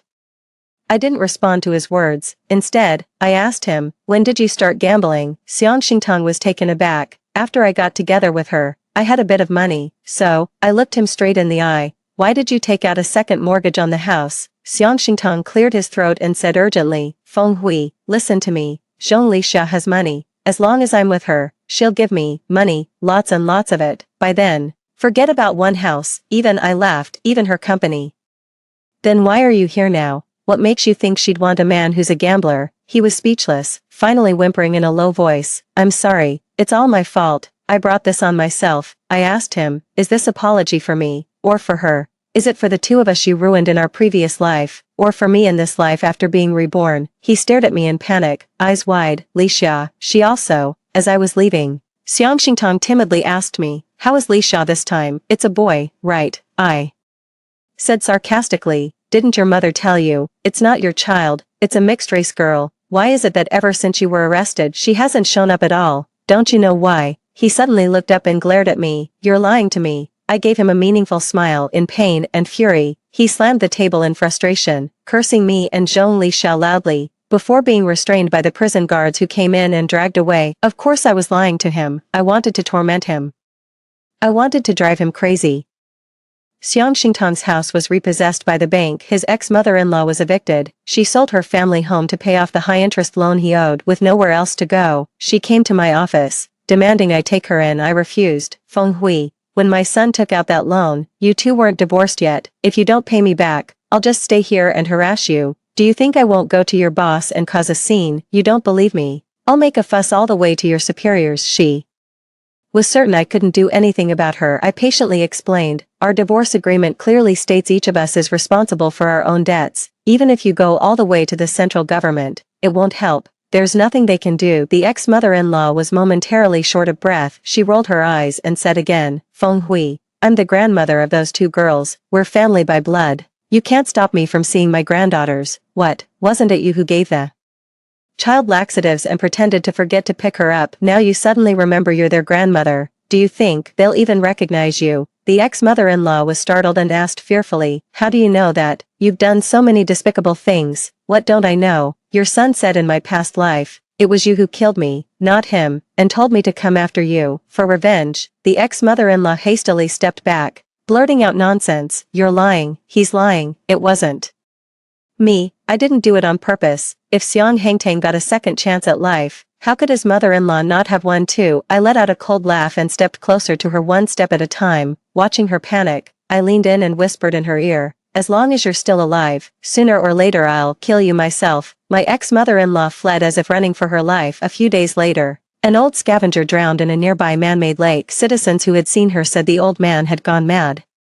Babbling to everyone, she didn't push her. It wasn't on purpose. Xiang Hangtang went completely insane in prison and was forcibly sent to a psychiatric hospital later. While trying to escape by climbing out a window, he fell from an upper floor and died. Zhong Lixia took the child and emigrated abroad, leaving the company to her younger brother, Zhong Liqing. Zhong Liqing came to me and handed me a bank card. My sister asked me to give this to you. There's 2 million in it, she said. She doesn't ask for your forgiveness, she only hopes she'll take the money so she can have some peace of mind. The password is the date you first met. I took the bank card. A text from Zhong Lixia came in on my phone. I'm sorry, all the misfortune in your past life came from me. I hope that without me in this life, you can live a long and peaceful life. Her right or wrong no longer mattered to me. What mattered was that all the culprits had been punished. I took the money, quit my job, and found a relatively easy one, so I could pick my child up from school every day. I'm just an ordinary person. All I can give my child is my wholehearted companionship and a childhood not deprived of love. I also hope that one day they'll make something of themselves and, no longer impoverished by love, won't lose themselves. The end. Story 2. On the day Gu Yanchen won the World Billionaire Charity Award, I was declared by the doctor to be at the end of my life because I didn't have the money to replace my artificial heart. The host on TV asked Gu Yanchen to call the person he regretted the most. I picked up the phone and heard Gu Yanchen ask me, did you ever regret leaving me for money back then? I looked at the huge bill for the artificial heart replacement and chuckled. Gu Yanchen, you're so rich, could you lend me 200,000 yuan? The phone was suddenly hung up. I watched Gu Yanchen on TV say coldly, I have no regrets now. He didn't know that back then, when he had heart failure, I secretly replaced my heart with his. On the day Gu Yanchen won the World Billionaire Charity Award, I was declared by the doctor to be at the end of my life because I didn't have the money to replace my artificial heart again. The host on TV asked Gu Yanchen to call the person he regretted the most. He dialed my number without hesitation. I picked up the phone and heard Gu Yanchen ask me, "Did you ever regret leaving me for money back then?" I looked at the huge bill for the artificial heart replacement and chuckled. "Gu Yanchen, you're so rich, could you lend me 200,000 yuan? The phone was suddenly hung up. I watched Gu Yanchen on TV say coldly, "I have no regrets now." He didn't know that back then, when he had heart failure, I secretly replaced my heart with his. After the live broadcast ended, I immediately received a transfer of 200,000 yuan from Gu Yanchen. I was stunned for a moment, and my heart was filled with mixed feelings. After paying the medical bills with this money, I suddenly heard a familiar voice outside the ward. I looked through the crack of the door and saw Gu Yanchen's figure. We hadn't seen each other for 7 years, and it seemed that time had left no trace on him. The only thing that had changed was that the person beside him was no longer me. The award-giving party had just ended, and he rushed to the hospital without even having time to change his clothes. It was because his little girlfriend had a bit of a stomachache. I saw him affectionately hold Lu Qinyao in his arms. I lowered my head, trying to pretend I didn't see them, and quietly closed the door. Gu Yanchen suddenly yanked the door open. I was startled and suddenly looked up, meeting his eyes. Gu Yanchen's eyes swept over my body with piercing coldness. "We haven't seen each other for a long time. Aren't you going to say hello to me?" I looked at him, my lips slightly parting. Thousands of words welled up in my heart, but when they reached my lips, they condensed into, "Gu Yanchen, lend me another 300,000 yuan. Gu Yanchen was stunned for a moment, and a bit of anger ignited in his cold eyes. He grabbed my hand. "After not seeing each other for 7 years, this is all you want to say to me?" The dense needle holes on my wrist sent waves of dull pain. I took a deep breath and said softly, "Mr. Gu is so rich, if you don't lend me money, I'm afraid Miss Lu will misunderstand." Gu Yanchen was a bit taken aback, and his eyes showed some complexity. Just as the man was about to say something, Lu Qinyao hugged his arm. "Honey, is this your ex-wife?" Lu Qinyao looked at me and said in a somewhat pitiful tone, "What can 300,000 yuan do? Yanchen spends 500,000 yuan on a pair of shoes for me. It's a pity that Ms. Li didn't know how to cherish. If you hadn't heartlessly left Yanchen, how could I have met him?" I remained silent, my thoughts going back to the past. I met Gu Yanchen in college, and then we fell in love and were together for 5 years. At that time, he wasn't yet a trillion-dollar entrepreneur. My body wasn't as bad as it is now either. 2 poor students, both orphans, had for the first time someone they cared about the most. We worked hard to have a small family of our own. Just as our careers were starting to improve, Gu Yanchen was diagnosed with a serious heart disease. Treatment and transplantation surgery would cost a large sum of money. We spent all our savings for starting a business to raise the medical expenses. I took on several part-time jobs every day, ate only 1 meal a day, and spent money frugally. I worked desperately just to save a meager amount of money for medicine. We even replaced the medicine for treatment with the cheapest inferior generic drugs, but still, we couldn't wait for a suitable heart. Just as I watched Gu Yanchen getting thinner day by day, withering away, and was on the verge of despair, the doctor came to me and told me that the matching was successful. The person whose heart matched Gu Yanchen's was me. All my thoughts stopped. Gu Yanchen affectionately kissed Lu Qinyao's forehead, his eyes filled with endless tenderness. "If it weren't for her heartlessness, how could I have met you? My little angel, I'll buy you that bag worth 300,000 yuan you like when we get back. Next time, choose something more expensive. Your husband can afford it." Watching them,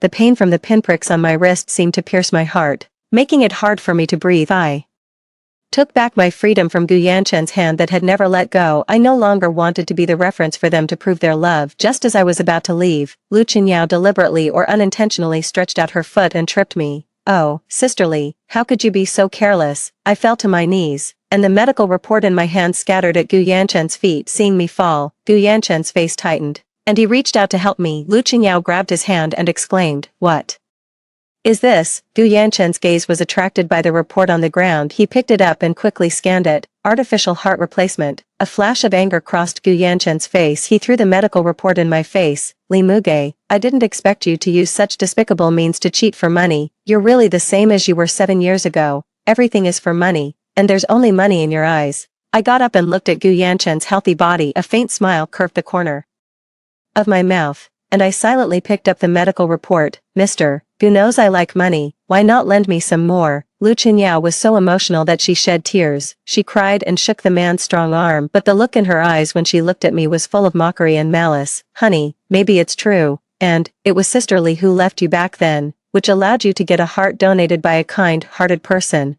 Shall we help her? These words seemed to remind Gu Yanchen of the fact that I had left him for money. The anger and hesitation in Gu Yanchen's eyes were instantly frozen by coldness. The hearts of those kind-hearted people can't save a heartless person. She doesn't deserve it. Gu Yanchen pulled Lu Qinyao and turned around. Lu Qinyao was still pleading, but the moment she looked back at me, the curve of her lips was so mocking and vicious. I picked up the medical report that was full of Lu Qinyao's footprints. The mechanical heart suddenly had an abnormal tremor.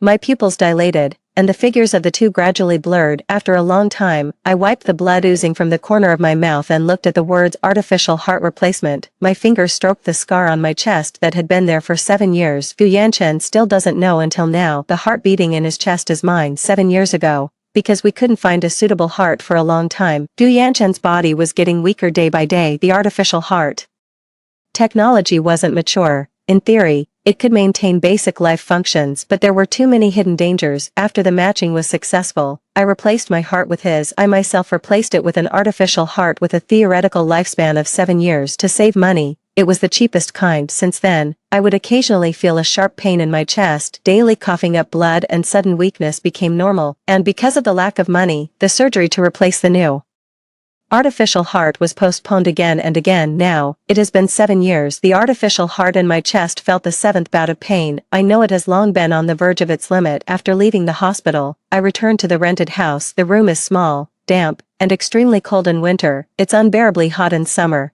but it's cheap. Gu Yanchen and I rented this place back then, and here we imagined our future. After learning that my heart matched his, I pretended to be a gold digger and took out the divorce agreement, wanting to divorce Gu Yanchen. Gu Yanchen and I had been together for 5 years. No matter how hard and tiring it was, I never complained once and always stayed by his side. He knew too well how much I loved him and couldn't believe that I would leave him. I also knew that he loved me deeply. If he knew everything, he would never allow me to trade my life for his. To save him, I had to be cruel and pretend that I had had enough of following him, enduring endless hardships, enough of following him, living a life without any hope, enough of eating cheap medicine every day, having 1 meal a day, drinking cold water when thirsty, and eating steamed buns when hungry, and spending money as frugally as possible. I told him that I had had enough of everything. I still remember that day clearly. The boy who had always been strong and never afraid of suffering or bleeding shed tears for the first time. He signed the divorce agreement while crying. I also signed my name on the organ donation agreement. After the surgery, I left Gu Yanchen completely with a bad reputation. I returned to the rental house where we had spent 5 years together, quietly waiting for the death that I had embraced with my own hands. I just didn't expect that I would meet Gu Yanchen again one day. Now, he is getting further and further away, having become the ideal appearance we had both imagined, but I can never go back. Watching him be high-spirited on the news, a hint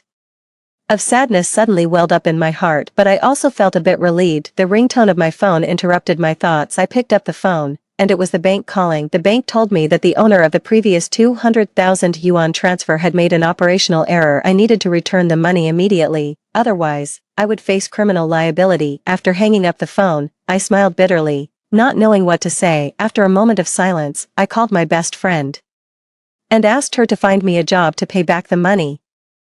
Gu Yanchen hates me so much. He will surely be happy to know that someone like me, who only has money in her eyes, needs to pay in installments. He will even watch me exhaust myself to pay off the debt. Because of my heart condition, my body often feels weak, and I can't do many jobs. I can only make a living by doing occasional odd jobs. My best friend Xinyu, who knew about my physical condition, found me a job as a banquet waiter. The work is relatively easy, and I can earn 500 yuan a day. When I put on the waiter's uniform and a mask and was delivering wine at the banquet, I saw Gu Yanchen again. He was wearing a high-end suit, with a tall and straight posture and an extraordinary bearing. Lu Qinyao was wearing a luxurious evening dress, looking graceful. The two of them were arm in arm, like a pair of celestial lovers, being surrounded and praised by everyone. I took one look and immediately lowered my head. Gu Yanchen, who was holding the wine, didn't recognize me. Just as I was about to turn around, Lu Qinyao suddenly said, "Hey, how do you do your job as a waiter? Can't you see that you've spilled wine on my dress?" I stopped in my tracks and then noticed that a part of Lu Qinyao's skirt was wet. I didn't say anything,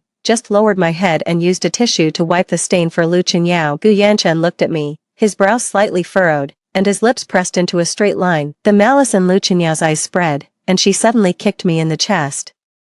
A sharp pain hit me, and I fell to the ground, crying out in pain, "Don't touch me with your dirty hands, security, throw her out." There was anger on Lu Qinyao's face, but the pride at the corner of her mouth couldn't be suppressed, although only my eyes were exposed. But in that instant of eye contact, Gu Yanchen still recognized me. His lips moved, and a flash of heartache in his eyes quickly disappeared, replaced by endless mockery. He raised his hand to stop the security guards and pulled off my mask. "Li Muge, when you see your ex-husband, why don't you say hello?" Lu Qinyao pretended to recognize me only then and hurriedly pulled me up. "Sister Li, it's you, your brother Chen's ex-wife. How could you be a waiter here?" The hall seemed to suddenly press the mute button, and it became completely silent in an instant. Everyone's eyes were fixed on me. Then there was a field of mockery. "I heard that Mr. Gu's ex-wife left him for money when he was in the most difficult time. Ha, it serves such a bitch right, abandoning Mr. Gu and ending up as a waiter. She really deserves it." I don't know who splashed red wine on my head then. Wine came from all directions and wine glasses smashed on me one after another, shattering. The dark red wine and bright red blood mixed together and flowed all over the ground. Obviously, these people who were trying to curry favor with Gu Yanchen wanted to vent his anger for him. Blood flowed down my forehead and across my cheeks, but I didn't feel a bit of pain. I remained silent. Gu Yanchen looked at me, the coldness in his eyes unreserved. "Li Muge, why don't you speak? Is it because you need to be paid to talk to me?" Gu Yanchen sneered, and a wave of mockery also rose around him. "You came to be a waiter just to borrow money from me, right? I'll satisfy you." He waved his hand and asked someone to bring more than a dozen bottles of high-end red wine and opened them one by one. "As long as you drink all this wine, I'll give you 300,000 yuan. Now." He threw the money on the ground, making the wine on the ground look blood red. There was an unresolvable chill on Gu Yanchen's face. Everyone in the living room watched this farce with mockery and cold eyes. "Since I replaced the artificial heart, my body has become weaker and weaker. I can't even lift slightly heavy things. I can no longer run or jump. And even walking a few more steps makes me out of breath." Alcohol, which ordinary people use to numb themselves if I touch a little more, it may cause the artificial heart to stop working. I raised my head, looked at the man, and tugged at the corner of my mouth, finally speaking. "Then the 200,000 yuan doesn't need to be repaid either, right?" Gu Yanchen was suddenly taken aback, and anger rose in his bone-chilling cold eyes. Then a tight grinding sound came from his mouth. "Fine." Upon getting his answer, I smiled, then immediately grabbed the wine and poured it into my mouth. My body had long been overburdened, and the doctor had specifically told me not to touch a single drop of alcohol. The pungency filled my mouth, and my body instinctively retched. Almost vomiting, I forced myself to swallow the wine, then grabbed bottle after bottle. Everyone watched this farce with mockery. Only Gu Yanchen's face gradually turned gloomy and dark after another bottle of wine. Seeing that I was about to pick up another one, Gu Yanchen finally couldn't help but grab my hand. "Li Muge, you'll die without money, right?" Looking at his scarlet eyes, I nodded. "You're right, without money, I'll die." He angrily shook me off. "Fine, then drink it all up. Drink to your heart's content." My body felt as heavy as if a huge boulder was tied to it. The artificial heart in my chest seemed to stop beating. I smiled, took a light breath, and grabbed the wine bottle to pour it into my mouth. Gu Yanchen couldn't take it anymore. He snatched the wine from my hand and let out a beast-like roar. "That's enough." My body could no longer hold on, and I collapsed to the ground. Fine shards of glass pierced into my body, staining the ground scarlet. Hearing the commotion, my best friend Xinyu rushed over in a hurry, and in horror, she held me in her arms, shouting at Gu Yanchen, "Muge gave you her heart. She's relying on an artificial heart now. She can't drink alcohol at all. She could die. Do you know that?" Hearing Qinyu's shout, Gu Yanchen was like being struck by lightning, and his whole body froze instantly. The mockery and coldness on his face instantly crumbled. What replaced them was endless shock and panic. His eyes widened as he stared fixedly at me in the pool of blood. His lips trembled, as if he wanted to say something, but it was as if all his strength had been drained, and he couldn't utter a single word. After what seemed like a long time, he finally spoke. "Li Muge, I never thought you'd stoop so low as to make up such lies for money." I stood up shakily, looking at him with a cold smile. "To him, once I left him when he was in the most pain and difficulty because of money. Now that he has achieved success and fame, this shameless woman, naturally could also abandon my dignity and tell lies for money." I met his disgusted and cold gaze. Obviously, I no longer had a real heart, but at this moment, my chest inexplicably ached. "Li Muge, You really went to great lengths to deceive me. I slowly broke free from Chinyu's support, although my body was already overburdened, but I still managed to stand steadily on my own. I looked at Gu Yanchen and smiled. I didn't think you found it. After saying that, I glanced at my best friend Chinyu. A flash of surprise crossed her eyes, then she seemed to realize something, and her slightly open mouth closed with difficulty. Tears in her eyes couldn't stop flowing. She didn't understand why I still refused to tell the truth. Gu Yanchen sneered, "You're still as shameless as ever." I just smiled but didn't say anything more. Seeing my attitude, Gu Yanchen seemed to become even angrier. He was about to say something when Lu Qinyao suddenly grabbed his hand. "Honey, Sister Li must have her reasons for pretending to be the heart donor to cheat you out of your money. Just help her." Gu Yanchen glanced at me, and the anger on his face subsided a bit. He coldly signed a check and threw it at me. "Fine, I heard from your best friend that you'll die if you drink. Then this money is for you to buy a graveyard." I bent down, picked up the check on the ground, and gently shook it. "Thank you, Mr. Gu, for your generosity." Seeing me staggering and almost falling, Lu Qinyao, as if out of sympathy, walked up to me and helped me, but the nails of her hand dug deeply into my skin. "Sister Li, no matter how little you cherish your body, you can't sell your heart." I forcefully pulled my hand out, and Lu Qinyao pretended to be pushed by me and fell into Gu Yanchen's arms. "Sister Li, I just wanted to help you." Lu Qinyao looked at me with a pitiful expression, squeezing out two tears from the corners of her eyes. Gu Yanchen's anger surged, and his eyes were filled with endless disappointment. He immediately called the security guards and drove Chinyu and me out in the cold wind. Chinyu's tears finally couldn't help but burst out. She looked at me with heartache. "Why don't you tell him even now? Clearly, if you say it, you won't have to endure all this." I smiled and just shook the check in my hand. "Things are already in the past. What's the point of saying so much? Look at this 300,000 yuan. It would take me a long time to earn this." Chinyu looked at me and still couldn't help asking, "Is it really worth it? He humiliated you like that." I remained silent. 7 years ago, I gave my heart to Gu Yanchen, never thinking about whether it was worth it or not. I just wanted to save him, that's all. Thinking of this, perhaps because the past memories were too complicated, I suddenly spat out a mouthful of blood, and my vision became blurred. Beside my ear, I heard Chinyu's anxious shout. When I woke up again, I found myself in the hospital. The white ward hurt my eyes. Chinyu was guarding the bedside. Seeing me wake up, she quickly held my hand. "Muge, you scared me to death. How are you feeling?" I opened my mouth, but my throat was extremely dry. After a while, the doctor examined my body. With a solemn expression, he said to me, "Miss Li, your body is no longer suitable for an artificial heart. If you can't match a suitable heart within 3 months, you'll be in danger." I fell silent, and Chinyu burst into tears. The chance of finding a suitable heart within 3 months was too slim. This almost meant that I only had 3 months left in my life. Perhaps God had seen the ending in advance, so it made me meet Gu Yanchen again before I died. I was surprisingly calm. I gently wiped away Chinyu's tears. "What are you crying for? I can still live for 3 months. In the last 3 months of my life, I didn't want to lie in the hospital.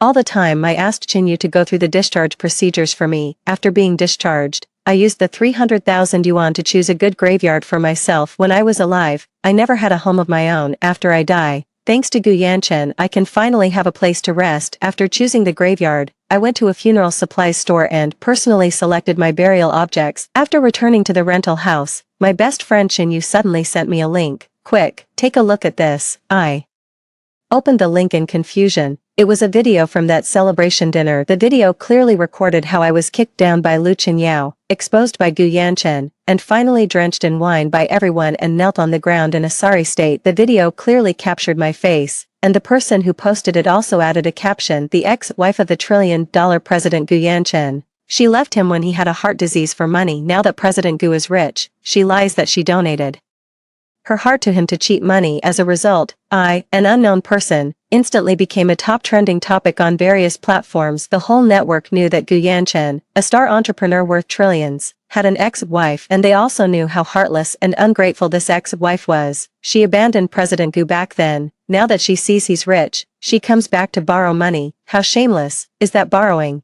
I think it's just asking for it. Mr. Gu received a heart donation from a kind-hearted person. How can she have the nerve to claim it as her own? For a while, I was severely criticized. Many netizens started to dig into my personal information, and they found out my address and other details. Some even splashed paint and threw garbage at my place. I seem to have become a person that everyone wanted to condemn, like Pan Jinlian. Regarding this, I didn't defend myself or express any opinions. I already guessed who did this. Jinyu was extremely anxious and wanted to come forward to clarify things for me, but I knew that we had no power or influence. Even if she told the whole truth, no one would believe her. They might even regard her as my accomplice and cyber-bully her together. Just then, my phone received a message: meet me at the coffee shop in Shanghai building. When I arrived at the coffee shop, Lu Qinyao had been waiting for a long time. A flash of pride crossed her eyes, and then the corners of her mouth curled into a mocking arc. Yo, isn't this sister Li Muge? How did you end up like this? Why did you do this? Lu Qinyao snorted disdainfully. Do you think Yanchen really loves you? He just pities you. I hope you recognize your position. You're just his ex-wife who abandoned him. Everything he has now was achieved with my help. I'm the one he loves the most. Lu Qinyao looked down at me haughtily, with pride in her eyes. A sharp pain stabbed at my heart. After a long silence, I looked up and met her eyes. At least, I saved his life. Lu Qingyao's face changed, as if she had heard a funny joke. She laughed for a long time, then stopped. Then go tell Gu Yanchen, see if he believes you, his heartless ex-wife, or me, his wife who has shared weal and woe with him. Don't be ridiculous, ex-wife sister. Until Lu Qinyao left gracefully, I didn't say another word. She was right. In the eyes of outsiders, I was, and always would be, the heartless person who abandoned Gu Yanchen. When I got home, I found that all the news and cyber bullying about me on the internet had disappeared.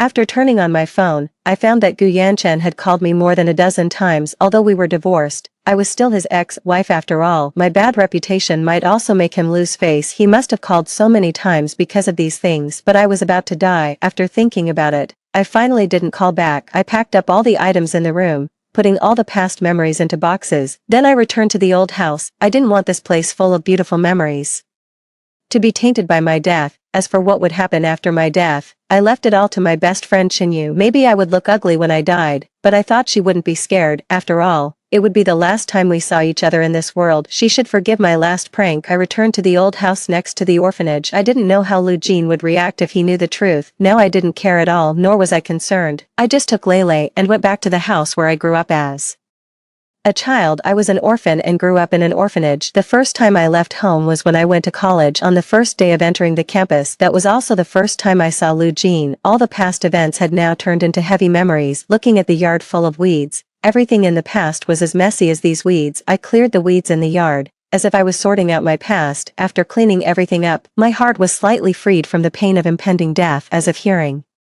the sound, a bent figure walked in. Is that little Li? You're back. I turned around and saw an old figure looking at me with surprise in her eyes. Grandma Lu. I felt a long, lost sense of familiarity. I suddenly realized that I wasn't alone. When I was young, it was Grandma Lu who took care of me through the most difficult days. It was also Grandma Lu's careful care and guidance that kept me from going astray. The moment I saw my loved one, the calm I had forced and the grievance in my heart turned into tears in the corners of my eyes. I couldn't help crying. After that, Grandma Lu just comforted me. She never asked me what kind of pain I had experienced outside. She was afraid of evoking bad memories. Instead, she made my favorite braised pork for me and smiled happily when she saw me eating with oil all over my mouth. So, days passed like this. I came to the stone bridge where I had looked into the distance countless times again. The mountains in front of me were surrounded by thick clouds and mist. At the foot of the mountain, pedestrians became small black and white silhouettes. At a glance, I felt that the mountains were so high and people were so tiny. The rumors that should have been completely suppressed flared up again because of a simple daily sharing. The salesperson who introduced the graveyard to me normally shared his work experience. There was a very fair-skinned,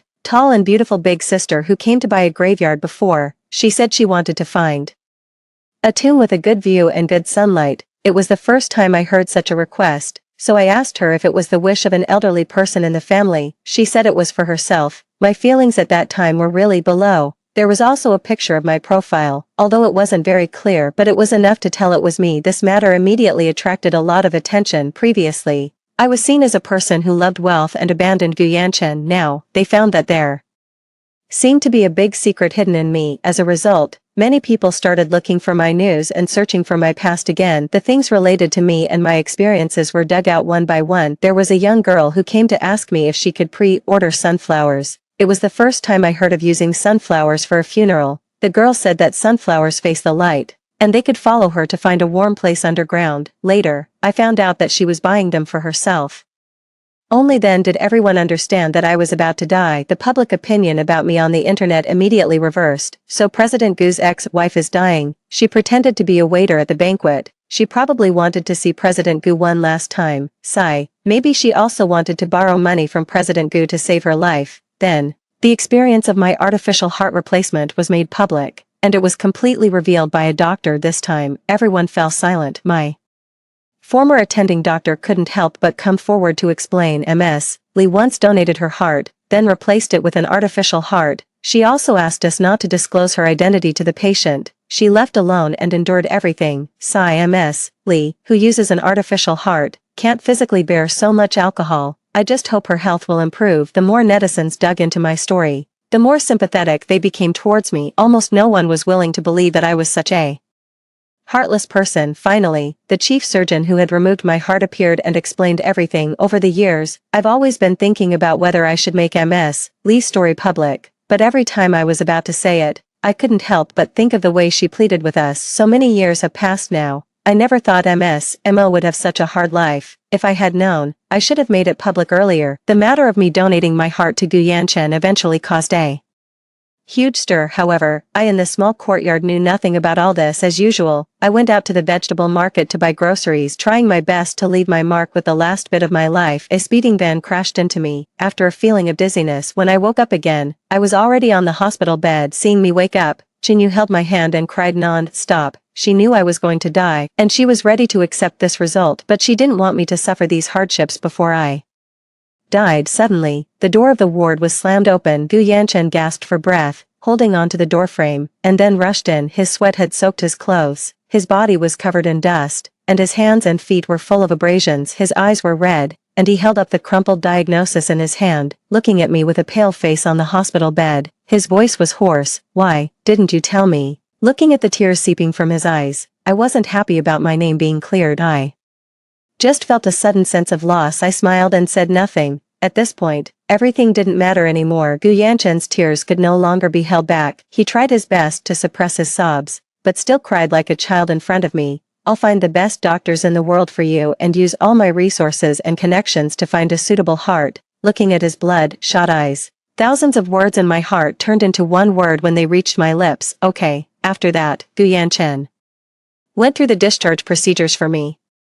He took me back to the old house we used to have, but he didn't leave. Instead, he stayed by my side to take care of me. Watching him tidy up the flowers and plants in the yard, I was silent for a long time and finally spoke. Ms. Lu will be angry if you do this. Gu Yanchen paused slightly and turned to look at me. It doesn't matter, I'll divorce her, and a suitable heart for you will be found soon. And I'm also investigating the person who hit you with the car that day. I will never let go of anyone who hurts you. Watching him carefully fertilize the seeds, I didn't know what this sentence meant at this time. Famous doctors from home and abroad came one after another, under their treatment and with tens of millions of yuan's worth of medical care and recuperation. My body gradually recovered, and I had some strength. However, a heart for replacement was still not found, because I have a rare blood type, and there are very few hearts that can match mine. I actually knew it long ago how difficult it was to find a suitable heart. After donating my kidney to Gu Yanchen, I always thought that God arranged for me, who was in the same miserable situation and had the same blood type as him, to be together with him. Maybe it was for that moment. In these last days, it would be nice if I could die so peacefully. A few days later, Gu Yanchen suddenly told me that he had found a suitable heart. Just as I was feeling puzzled, Gu Yanchen knocked me out. Before I lost consciousness, a strong sense of unease welled up in my heart. Gu Yanchen, wearing a medical gown, gently stroked my face with his hand, full of tenderness and reluctance. Once she chose death for me, now, it's my turn. Start the operation. When I woke up again, Gu Yanchen had disappeared. I only saw my best friend Qin Yu and a police officer. After the police officer's explanation, I finally learned the truth. It turned out that it was Lu Qinyao who hired someone to hit me with the car that day. After Gu Yanchen learned the truth, he killed her to avenge me. Knowing that his crime couldn't be concealed for long, Gu Yanchen used his last time to transplant his heart to me, so that I could survive. He even transferred all his property to my name. Finally, he died in the operating room. Hearing this, an indescribable complexity welled up in my heart. After being discharged from the hospital, I personally held a funeral for Gu Yanchen. I buried him in the graveyard I had chosen. I will plant flowers all around it. In the coming spring, this place will surely turn into a beautiful sea of flowers. He would be happy to see it, right?